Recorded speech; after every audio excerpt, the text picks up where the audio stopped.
وہ زمانے میں معزز تھے مسلمان ہو کر، وہ زمانے میں معزز تھے مسلمان ہو کر، اور تم خوار ہوئے تارک قرآن ہو کر۔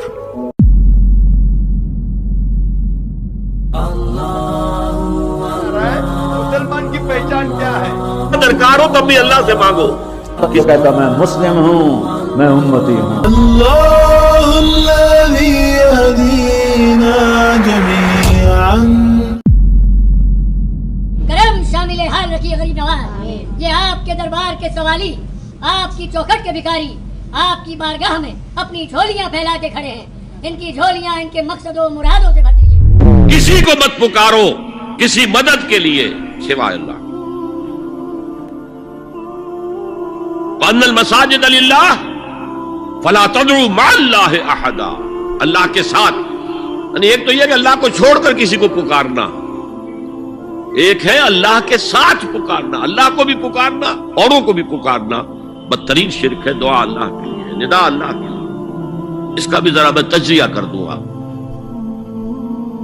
دیکھیے، ایک ہے عام مادی قوانین دنیا کے جو ہے اس کے تحت کسی سے مدد چاہنا، بھائی ذرا مجھے پانی پلا دینا، یہ بھی آپ نے مدد چاہیے ہے نا۔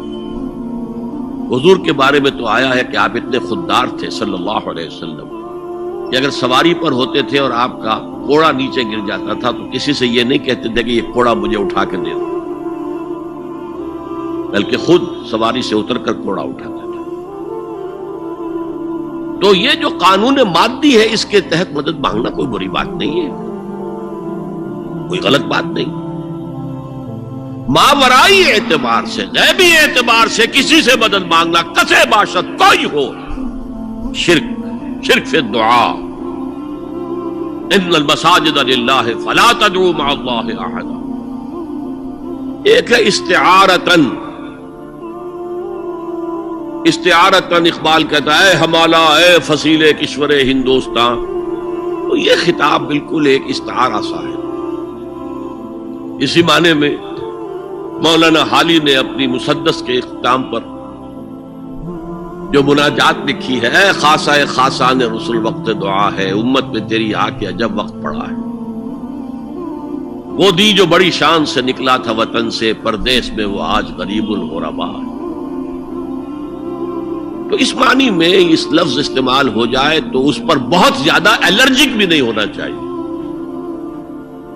لیکن غیبی طور پر کسی کے بارے میں یہ عقیدہ رکھ کر کہ وہ میری مشکل کشائی کر سکتا ہے، حاجت روائی کر سکتا ہے، میری مدد کر سکتا ہے، یہ شرک ہے، اور اس کے شرک ہونے میں کوئی شک نہیں۔ ان المساجد للہ فلا تدعوا مع اللہ احد۔ اب دیکھیے، ہمارے یہ فرشتے یہاں بیٹھے ہیں نا، ہم کہہ سکتے ہیں ذرا بھائی میرا یہ کام کر دینا؟ نہیں کہہ سکتے۔ جبرائیل کو پکار سکتے ہیں، اے جبرائیل ذرا میرا یہ کام کر دینا؟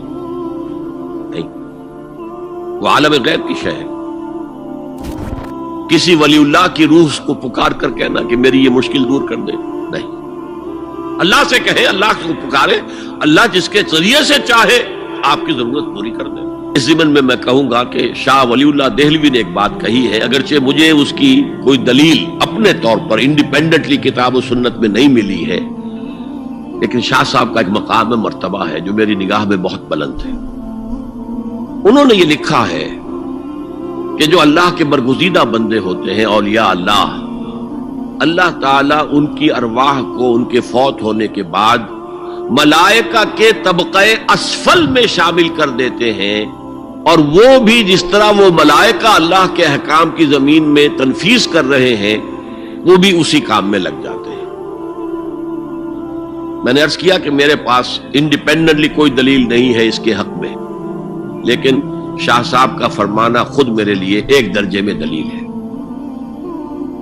لیکن یہاں ایک تو یہ نوٹ کرنے کا، ملائکہ کا طبقہ اسفل، ملائکہ کا سب سے نچلا طبقہ،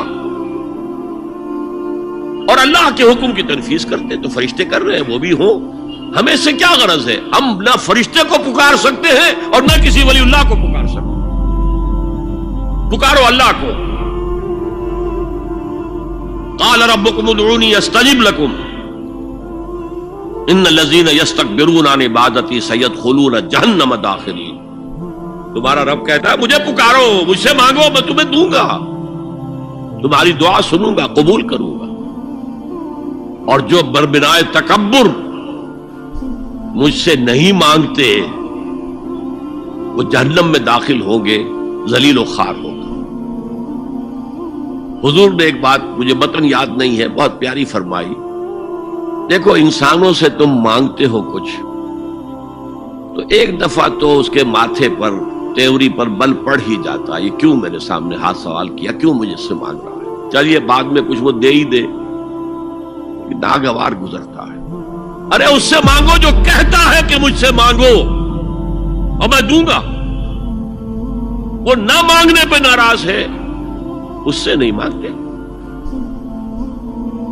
رات کے آخری ساعتوں میں، یا جسے آپ کہتے ہیں the small hours of the morning، حدیث میں آتا اللہ نزول اجلال فرماتے، جس کو ہم نہیں جانتے کیسے نزول ہوتا ہے. ذات باری تعالیٰ اور اس کے متعلقات کے بارے میں جو بات آ گئی قرآن میں حدیث میں وہ ہم مانتے ہیں. کیسا یہ ہم نہیں جانتے، اس کا ہاتھ ہے کیسا ہے ہم نہیں جانتے، اس کا چہرہ ہے کیسا ہے ہم نہیں جانتے، اس کی ساق ہے، اس کی پنڈری ہے کیسی ہم نہیں جانتے، وہ سنتا ہے کیسے سنتا ہے ہم نہیں جانتے. کیا اس کے کان ہے، کیا اسے بھی ساؤنڈ ویوز کی ضرورت ہے سننے کے لیے، وہ دیکھتا ہے کیسے دیکھتا ہے ہم نہیں جانتے، وہ اترتا ہے کیسے اترتا ہے ہم نہیں جانتے. جو قرآن میں آ گیا حدیث میں آ گیا مان لیجئے بس.